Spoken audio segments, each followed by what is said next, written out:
Welcome to our channel. Today we how to connect Shopify to PageFly for conversion-focused web design. Detailed guide step by step clearly.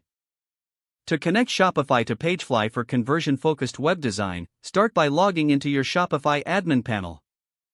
Once logged in, navigate to the Shopify App Store. In the search bar, type PageFly and press enter. Locate the PageFly app from the search results and click on it. On the PageFly app page, click the Add App button to install it. Follow the prompts to authorize the installation and integrate PageFly with your Shopify store. After installation, open the PageFly app from your Shopify dashboard. You will be greeted with an introduction or tutorial. Feel free to explore it. Next, choose a template that aligns with your design goals. Click on the Create a New Page button. Select the type of page you want to create, such as a landing page or product page. After selecting, the PageFly editor will open.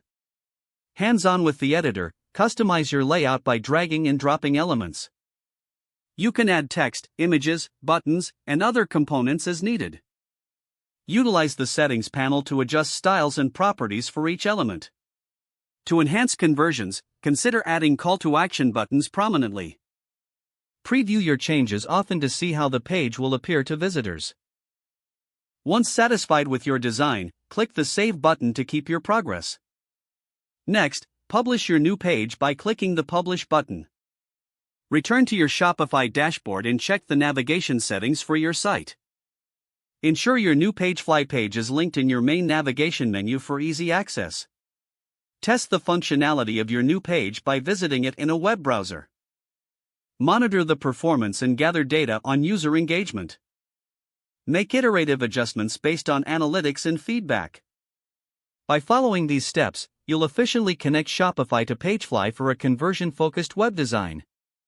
If the page does not load, refresh the browser or try again in a private or incognito window.